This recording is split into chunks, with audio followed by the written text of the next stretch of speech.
killed my son, man, for nothing. When he was trying to get away from you, you were trying to get away from you, man. And you kept shooting him while his back was under the truck. You kept shooting him, man. You kept shooting him.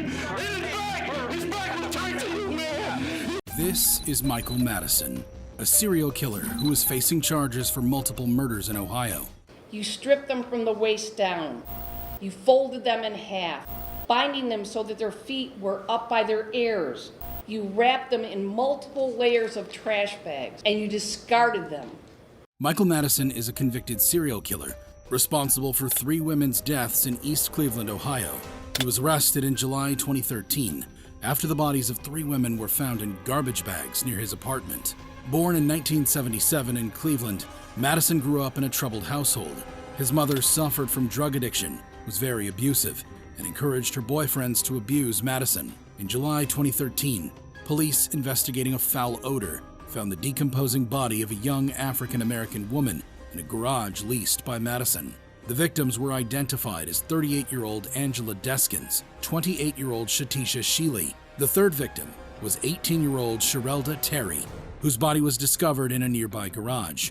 All 3 of Madison's victims were black women, and the coroner could not determine the cause of death due to the state of decomposition. The search for Madison began, and he was soon tracked down and taken into custody after a brief standoff with police at his mother's house. Madison was charged with 3 counts of aggravated murder. As if the crimes were not horrible enough, wait till you see the drama that unfolded in court. Things took a dramatic turn during the trial. Van Terry, the father of one of Madison's victims, was giving a victim impact statement when he looked back to speak directly to the crazy man that murdered his teenage daughter. Weirdly, Madison smirked at him, and Van Terry lost it.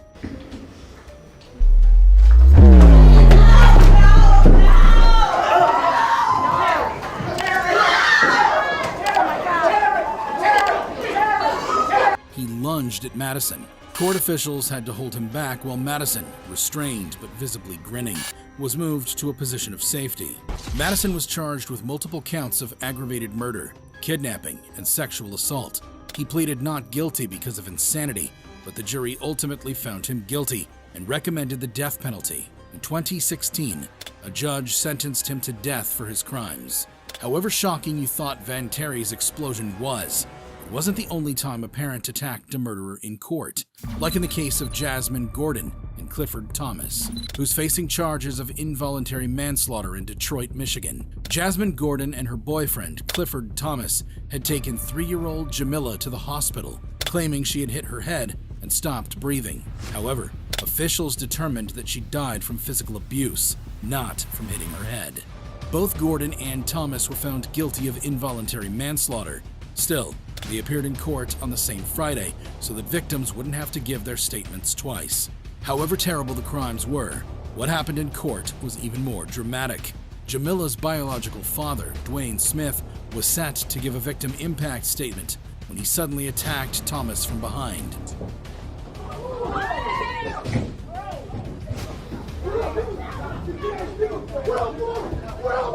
Sheriff's deputies had to intervene to keep the 2 men apart. The fight caused a brief recess, but the court resumed, and Gordon and Thomas were sentenced. Gordon was sentenced to 7 to 15 years for involuntary manslaughter and 14 to 25 years for first-degree child abuse as an aider and abettor. Meanwhile, Thomas was sentenced to 6 to 15 years for involuntary manslaughter and 1 to 2 years for resisting and obstructing a police officer. You may think that the actions of Jamila's biological father is obscene. However, it pales when compared to the horrible behavior of Willie Clay Fields in the case of Lindy Jones, who's facing charges for murder in South Carolina.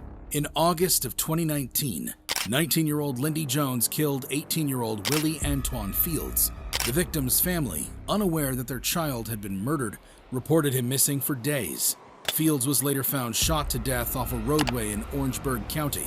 Lindy was charged with murder, while Jalen faced charges as an accessory after the fact. Although the murder was terrible, the courtroom action was something else. At the sentencing hearing in Orangeburg County, Jones stood before the judge. The victim's family, positioned in the first row, took the opportunity to address the court. They took away my only child. It's so hard. It was at this moment that Fields' father, Willie Clay Fields, made his move.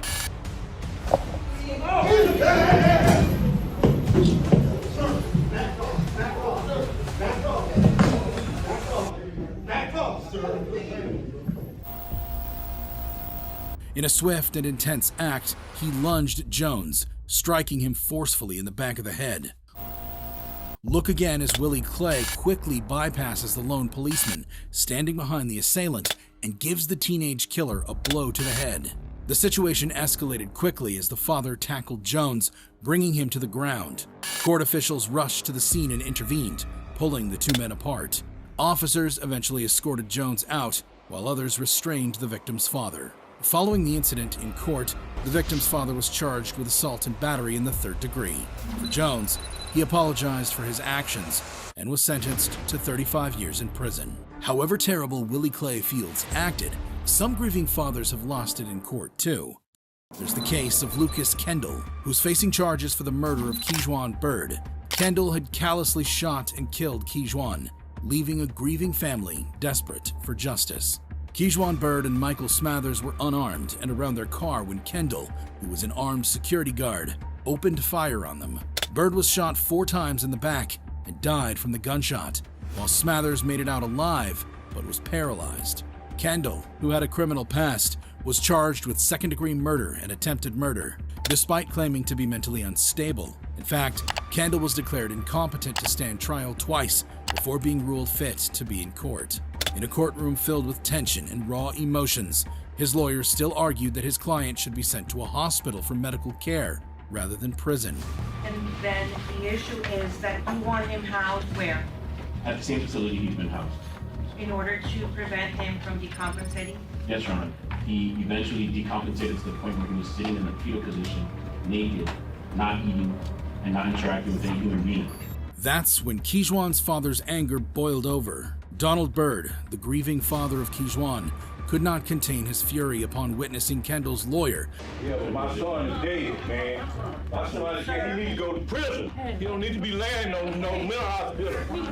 He need to go to prison, man. Come on, church. He want to play crazy. He wasn't crazy when he killed my son, man. He wasn't crazy then, but he crazy now. All of a sudden he crazy now. You want to lay in a mental hospital? You don't murder my son, man, for nothing. When he was trying to get away from you, you trying to get away from you, man. And you kept shooting him while his back was under the truck. You kept shooting him, man. You kept shooting him. And his back was turned to you, man. However, as justified as Donald's outburst might have been, the rules of the courtroom do not allow such disruptions. The bailiff, with a heavy heart, had no choice but to escort Donald out of the courtroom. In the end, Kendall represented himself in the case. He argued that he was only being charged because of his skin color. His logic made no sense to the jurors, who sentenced him to life in prison. However, some parents have a more direct way of telling the killer of their child how they feel. This is Deshaun Brown, who's facing charges for murder in Cincinnati. Brown was charged with 2 counts of murder, as well as felonious assault, gross abuse of a corpse, and tampering with evidence. The allegations against him involved the murder of his then-girlfriend, Nitisha Lattimore, and the horrific act of putting Lattimore's 3-year-old son into the Ohio River. Tragically, Nilo's body has yet to be recovered. However, during a procedural hearing, Antonio Hughes, the father of Nilo, the 3-year-old boy allegedly killed by Deshaun Brown, took matters into his own hands.